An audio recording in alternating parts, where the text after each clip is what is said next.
আমাদের বাংলাদেশকে যারা বিপদে ফেলতে চেয়েছিল হাসিনার বিদায়ের পর, এবার তারা বিপদে পড়ে যাচ্ছেন। সেভেন সিস্টার ভেঙে যেতে শুরু করছে এবং নরেন্দ্র মোদী যার বিজয়ের পর উদম নাচন নেচেছিলেন ডোনাল্ড ট্রাম্প, এবার কি ভারতের সেভেন সিস্টার ডোনাল্ড ট্রাম্প ভাঙতে চাইছেন? অনেকগুলো গুরুত্বপূর্ণ তথ্য আছে। পাশাপাশি যখন বিডিআর এর পুনঃ তদন্ত বাতিল হয়ে গেল, তখন আমরা হাতে গোনা কজন কথা বলেছিলাম। ইলিয়াস, আমি, পিনাকি, আমরা কয়েকজন কথা বলেছিলাম। তারপর আমরা দেখলাম যে সরকার পুনরায় তদন্ত কমিটি করেছেন। সেই তদন্ত কমিটির 7 কমিটি ঘোষণা করা হলো। সবকিছু থাকবে আজকের আলোচনায়। আসেন আমরা ভারত দিয়ে শুরু করি, নাকি বাংলাদেশ দিয়ে শুরু করে ভারতে চলে যাই? বাংলাদেশ দিয়ে শুরু করে আমরা ভারতে চলে যাই। দর্শক, আজকে স্বরাষ্ট্রমন্ত্রী আমাদের বলতে পারি আমরা, যদিও তিনি উপদেষ্টা মন্ত্রী পদমর্যাদার, তিনি জানিয়েছেন যে তারা বলেছিলেন 5 কর্মদিবসের মধ্যে কমিটি করা হবে। অবশেষে আজকে সেই কমিটি করা হয়েছে। সেই কমিটির কাজ হলো বিডিআর এর যে বিচার হয়েছে তার সাথে নতুন করে কি যোগ হতে পারে, বিচারের কোনো অস্বচ্ছতা আছে কিনা, এবং এর সাথে নতুন সংযোজন, আরো যে নতুন তথ্য সংগ্রহ, এই কাজগুলো করবে। সেখানে ঢাকা ইউনিভার্সিটির একজন শিক্ষক থাকবেন, জগন্নাথ বিশ্ববিদ্যালয়ের একজন শিক্ষক থাকবেন, সিভিল সার্ভিসের একজন কর্মকর্তা থাকবেন, পুলিশের ঊর্ধ্বতন একজন ব্যক্তি থাকবেন, আর বাকিরা সেনাবাহিনীর দায়িত্বশীল কর্মকর্তারা থাকবেন। মোট 7 জন। প্রশ্ন হলো যে এই বিষয়টি প্রথমে বাতিল হয়ে পরে সংযোজন হলো কেন? যদি এর উত্তর আমরা জানি কেন। বিষয়টা হলো, আজকে অনেকেই কথা বলেছেন, তারা আশা করছেন যে সঠিক উপায় বিচার এগোবে। ইতিমধ্যে যারা সেনা পরিবারের অর্থাৎ বিডিআর পিলখানায় যারা ক্ষতিগ্রস্ত হয়েছেন, পরিবার হারিয়েছেন, স্বজন হারিয়েছেন, তারা এটা নিয়ে অনেক ক্ষোভও প্রকাশ করেছে। সব মিলে পুনঃ তদন্তের যে কাজটি শুরু হচ্ছে এই কমিটির মাধ্যমে, আমরা আশা রাখতে চাই যে সরকার লোক দেখানো নয়, কার্যকর কোনো পদক্ষেপ নেবে, যাতে করে বিডিআর পিলখানার সঠিক বিচার ভুক্তভোগীরা পায়। এবং সঙ্গে সংশ্লিষ্ট কর্তৃপক্ষরা এটাও বলেছেন, যারা জেলে রয়েছেন, যাদের বিভিন্ন মেয়াদে সাজা হয়েছে, সাজা শেষ হয়েছে, বা যারা নিরপরাধ, তাদেরকে জেল থেকে ক্রমান্বয়ে এখন বের করা হবে। এটিও ভালো একটা উদ্যোগ। এটি নিয়েই আমরা কথা বলেছিলাম এতদিন ধরে। দর্শক, দ্বিতীয় যে প্রসঙ্গটি, সেটি হলো ভারতের গণমাধ্যম বাংলাদেশকে বিপদে ফেলতে নানান উদ্যোগ নিয়েছে। আর আমাদের ডক্টর মোহাম্মদ ইউনূস, তিনি ব্যাটিং করছেন খুব শান্তভাবে, অনেকটা জাভেদ মিয়াঁদাদের মতো। জাভেদ মিয়াঁদাদের খেলা হয়তো অনেকে দেখেননি। পাকিস্তান যখন চরম বিপদে থাকতো, তিনি এক পাশে স্থির হয়ে ঠান্ডা মাথায় দাঁড়িয়ে থাকতেন এবং দলকে বিজয় এনে দিয়ে ম্যাচ শেষ করতেন। এরকম পাকিস্তানের বর্তমান জেলে থাকা প্রধান দল পিটিএর প্রধান ইমরান খান একই কায়দায় খেলতেন। যখন লম্বা শট খেলতে হতো খেলতেন, যখন ঠান্ডা মাথায় ক্রিজে থাকা লাগতো থাকতেন তিনি। দর্শক, ভারতের গণমাধ্যমগুলো বারবারই বলছে বাংলাদেশ থাকছে না, বাংলাদেশ শেষ হয়ে যাচ্ছে, চিটাগং নিব, রংপুর নিব, হ্যাঁ, লালমনিরহাট নিব, ফেনী নিব, এটা নিব, ওটা নিব, সিলেট নিব, মানে মামা বাড়ির আবদার চাইলেন আর নিয়ে চলে গেলেন। আমরা সেই ময়ূক রঞ্জন, এই হকার সাংবাদিক নাকি বলে, এই গভীরটার সংবাদ প্রেজেন্টেশন দেখে আমরা ক্লান্ত হয়ে গেছি। বাংলাদেশে হিউজ ভাইরাল, ভারত যদিও তাকে চোখ তুলেও দেখে না, মানে ভারত তাকে হিসেবেই নেয় না। এটা অখ্যাত রিপাবলিক বাংলা, যেটা বিজেপির মালিকানার একটি টেলিভিশন, এটার বিরুদ্ধে ভারতের অন্যান্য বাংলা চ্যানেলগুলো কিন্তু সোচ্চার কাজ করেছে। আমি দেখেছি অনেক সাংবাদিকের সাথে আমার কথা হয়েছে, আমার বন্ধু যারা ভারতে আছেন তাদের সাথে আমার কথা হয়েছে, তারা ময়ূক রঞ্জনকে মানে তারা থার্ড ক্লাস কোনো প্রেজেন্টার হিসেবে চেনেন, তার বডি ল্যাঙ্গুয়েজ, তার বক্তব্য, যাক সেটা যাই হোক না কেন। তো নরেন্দ্র মোদী মনে করেছিলেন তিনি বাংলাদেশের পাশে থাকা সবচেয়ে বড় দেশের রাষ্ট্রপ্রধান, পৃথিবীর শক্তিশালী নেটওয়ার্ক রাষ্ট্রপ্রধানরা তার কবজায় রয়েছে, তিনি একটা ক্ষমতার কেন্দ্রে রয়েছে। কিন্তু বাংলাদেশে এই মুহূর্তে যিনি বসে আছেন তিনি রাজনৈতিক সরকারের মানে প্রধানমন্ত্রী না হলেও তিনি জুলাই অভ্যুত্থানে বাংলাদেশের মানুষের, সব শ্রেণীর মানুষের পছন্দের একজন ব্যক্তি, যিনি নোবেল বিজয়ী, বাংলাদেশের প্রথম নোবেল বিজয়ী প্রফেসর ইউনূস। তিনি নরেন্দ্র মোদীর এই প্রোপাগান্ডা, অপপ্রচার, মিথ্যাচার সবকিছুকে মাথায় নিয়ে খুব স্লো পজিশনে, খুব ঠান্ডা মাথায় খেলছেন এবং তিনি একটার পর একটা বিজয় এনেছেন। তার প্রধান বিজয়টি কি? ব্রিটিশ জনপ্রিয় গণমাধ্যম 24-এর যেই ব্রিটিশ সাময়িকী ইকোনমিস্ট, সেখানে বর্ষসেরা দেশ হিসেবে বাংলাদেশ স্থান করে নিয়েছে।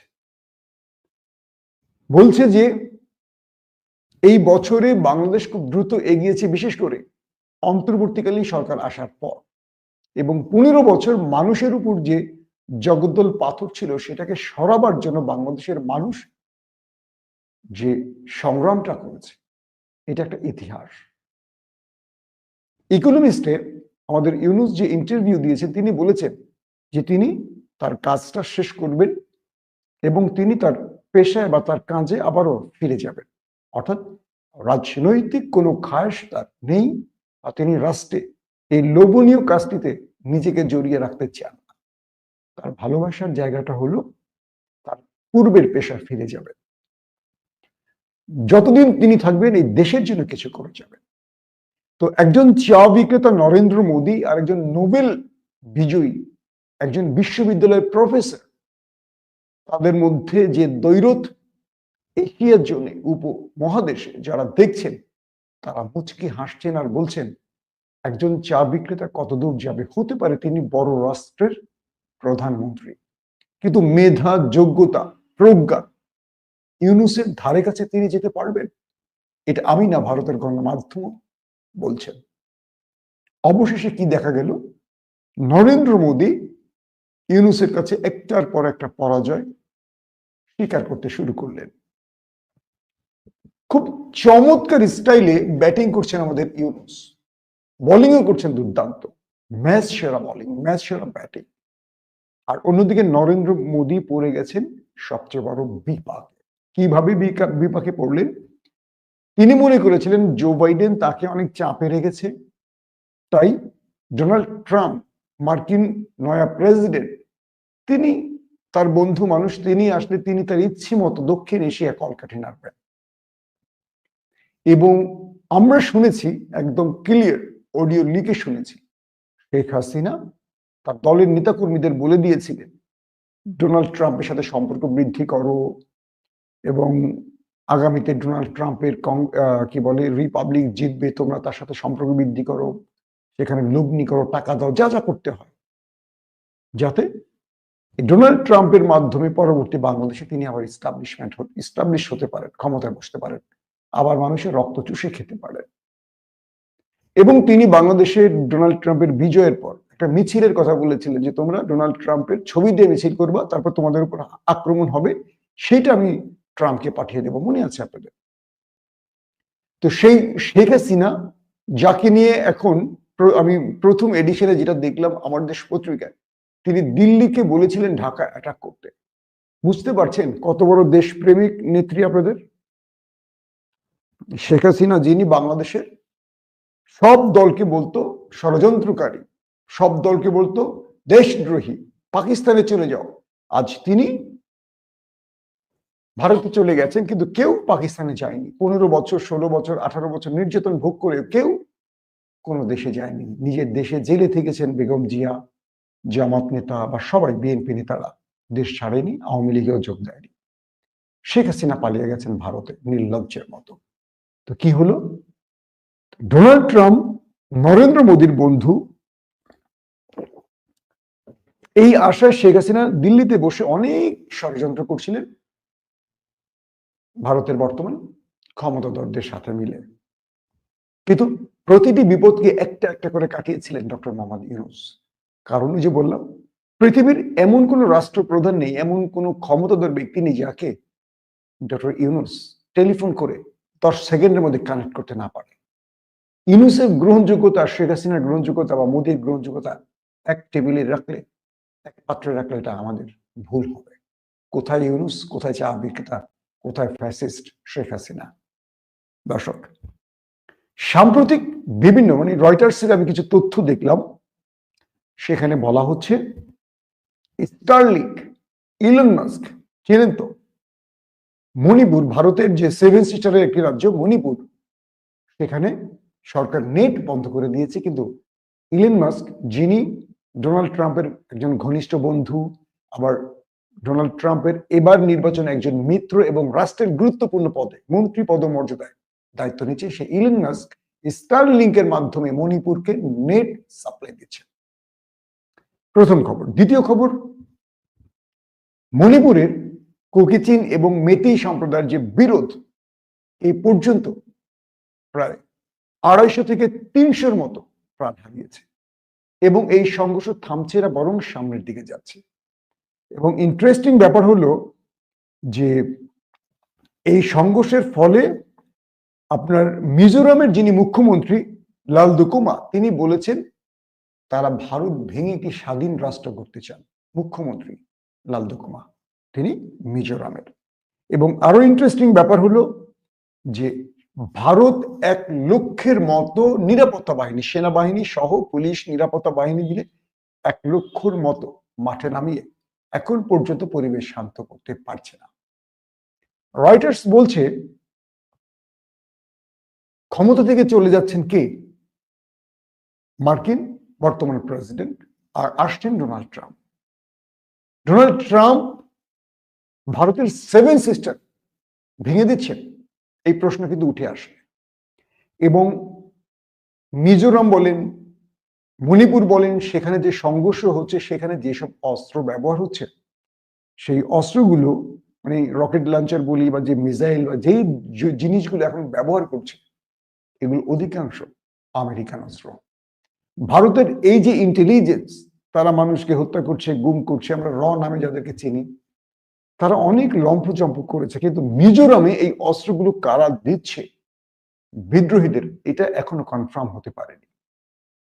চীন দিচ্ছে না, পাকিস্তান দিচ্ছে না, আমেরিকা দিচ্ছে, তবে বলা হচ্ছে যে এই অস্ত্রগুলো আমেরিকান অস্ত্র। বিষয়টা কি দাঁড়ালো তাহলে? ট্রাম্প কি তাহলে 7 সিস্টার ভেঙে দিচ্ছেন? কারণ ট্রাম্প সরকারের অন্যতম ইলন মাস্ক, তিনি স্টারলিংকের মাধ্যমে মণিপুরকে নেটের আওতায় নিয়ে আসছেন, নেট সাপ্লাই দিচ্ছেন, এবং এই নেট ব্যবহার করে বিদ্রোহীরা তাদের যোগাযোগ, তাদের সকল অস্ত্র আনা কেনা, এই কাজগুলো করছে, যেটা ভারত কোনোভাবে বন্ধ করতে পারে না। এই পরিস্থিতিতে ডোনাল্ড ট্রাম্প তার নতুন পররাষ্ট্রনীতি ভারতের ক্ষেত্রে কি হবে, একটা আভাস পাওয়া গেছে।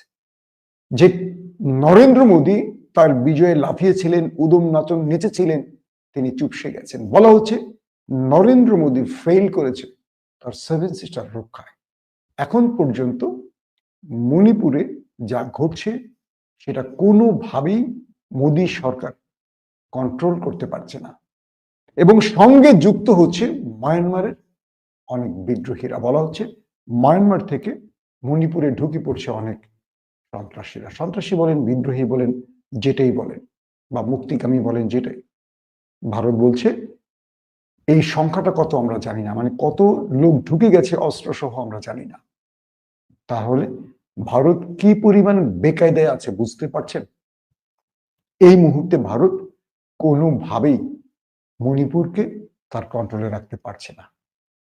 যে ভারত বাংলাদেশের ফেনী নিয়ে যাবে, চিটাগং নিয়ে যাবে, সীমান্ত অঞ্চল সিলেট নিয়ে যাবে, আরো অনেকগুলো জায়গায়, ময়ূখের কথা বললাম, যে পাগল ছাগল, অথর্ব, গর্ধব, আদা পাগল না পুরা পাগল বলবো, ময়ূখ কি নাচা নাচে রিপাবলিক বাংলায় মানে ইনুস আমাকে ভয় পেয়েছে, প্রফেসর ইনুস ময়ূককে ভয় পেয়েছে, মানে ওর কথা শুনলে মানে কি বলবো, আমার হাসি লাগে যে ভারতবর্ষে এই যে 100-150 কোটি মানুষ, এর মধ্যে থেকে দু চারটা পাগল কোত্থেকে বেরিয়ে আসলো আর টেলিভিশনের স্ক্রিনে কি করে জায়গা পেল।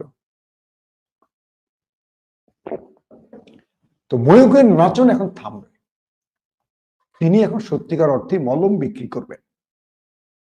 যারা বাংলাদেশকে থ্রেট দিয়েছিলেন এবার তারা থ্রেটে পড়ে গেছে।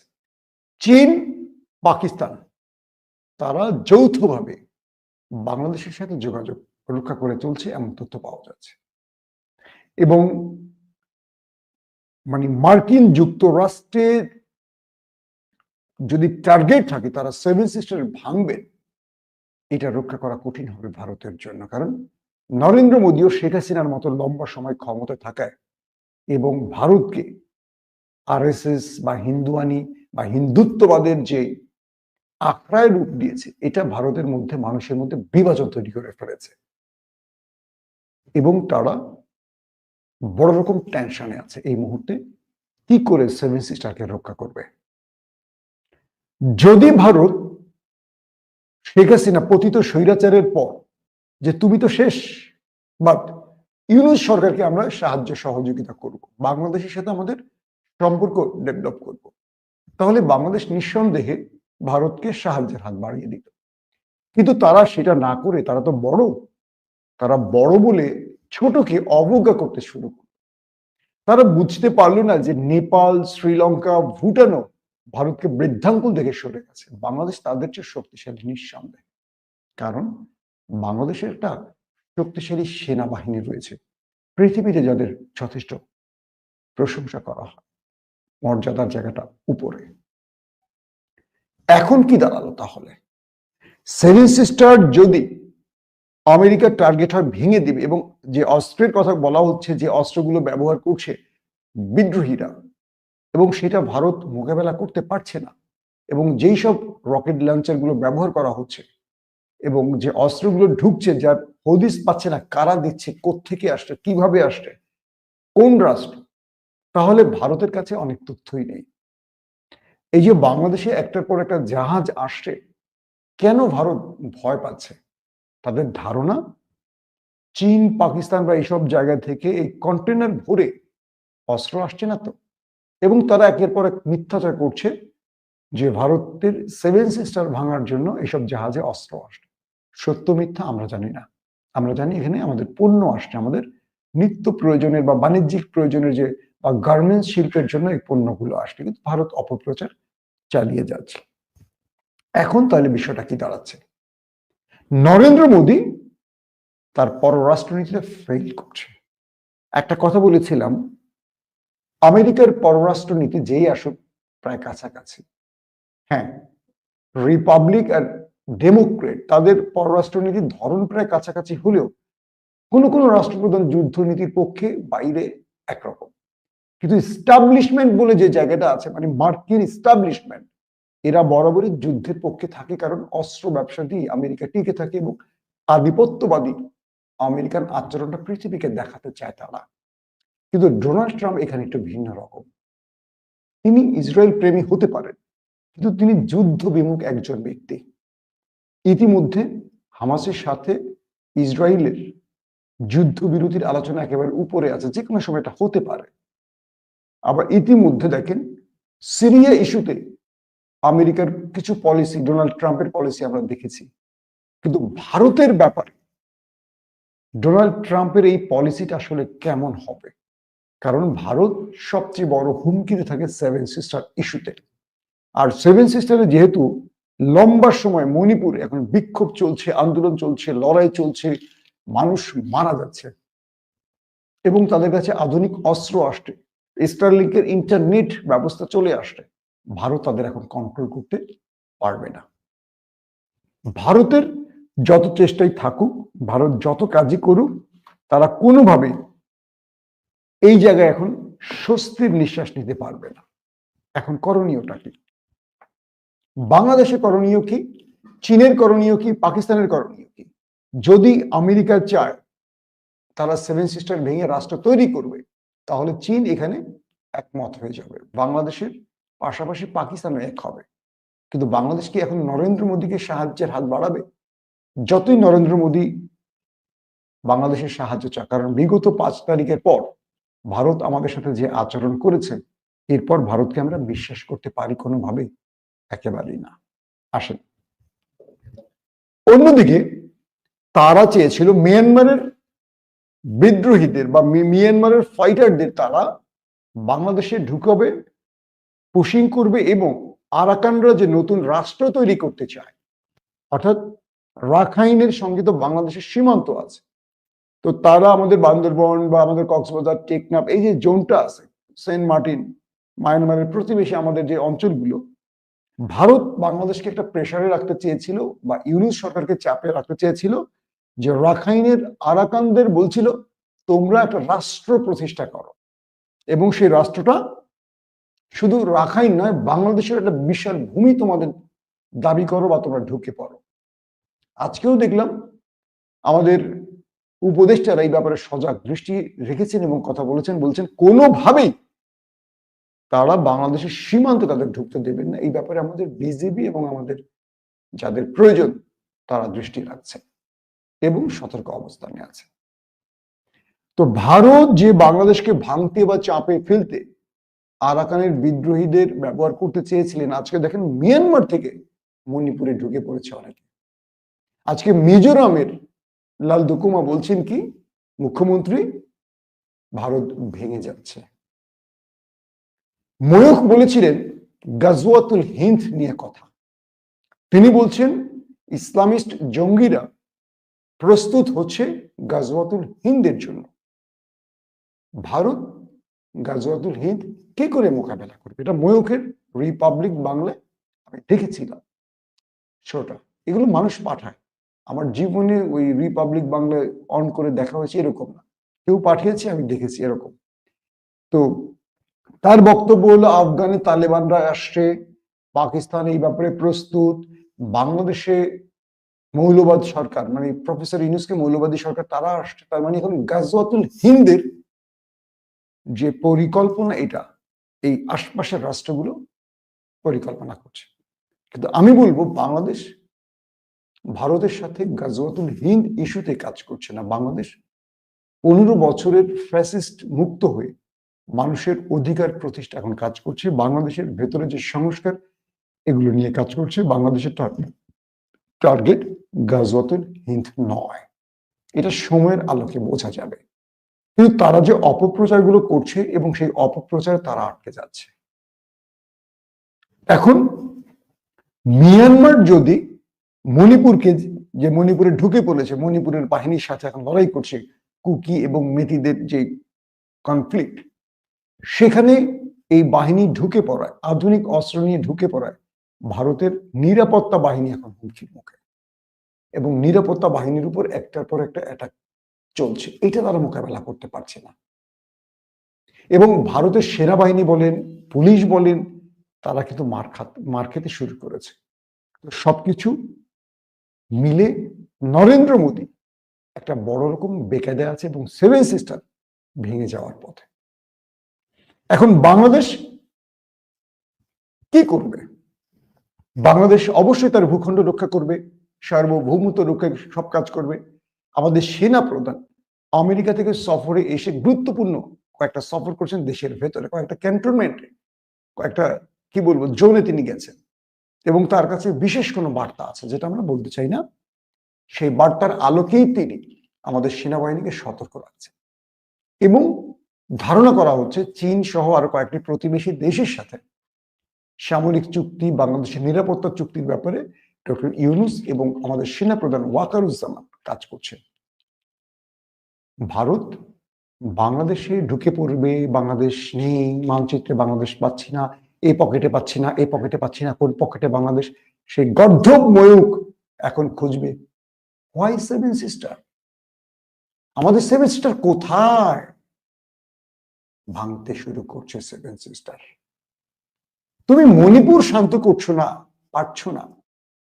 মণিপুরে আজকে 250 থেকে 300-র মতো মানুষ প্রাণ হারালো, তুমি বাংলাদেশে নজর দিচ্ছ। মনে আছে রৌমারি বা বিভিন্ন সীমান্তে আমাদের বিডিআর এর হাতে তোমাদের বিএসএফ কি ধোলাইটা খেয়েছে? হ্যাঁ, তোমরা প্রতিশোধ নিয়েছো বিশ্বাসঘাতক শেখ হাসিনাকে প্রধানমন্ত্রী করে পিলখানা প্রতিশোধ নিয়েছো। কল্পনা করা যায় একটা দেশের প্রধানমন্ত্রী তার নিজের দেশের সেনাবাহিনীকে মারলো শত্রুদেরকে ডেকে এনে। যারা আওয়ামী লীগকে সমর্থন করেন তারা বুকে হাত দিয়ে বলেন তো, পিলখানায় আমাদের অফিসারগুলোকে, মেধাবী অফিসারগুলোকে কারা মেরেছে? আওয়ামী লীগ জড়িত না, শেখ হাসিনা জড়িত না, ওপার জড়িত না?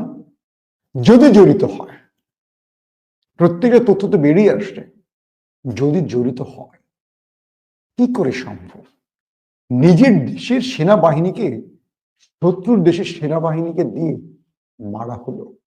তারপর 15 বছর তিনি ক্ষমতায় বসে থাকলেন। আর আপনারা, খুব দুঃখ লাগে আমাদের বিসিএস ক্যাডাররা, আমাদের রাষ্ট্রের বড় বড় ব্যক্তিরা, এস টি ইমামদের মতো লোক, গহর রেজবির মতো লোক, এরা কিন্তু মানে কি বলবো, এরা হাই এফিশিয়েন্ট, এরা অনেক বড় বড় মেধার লোক।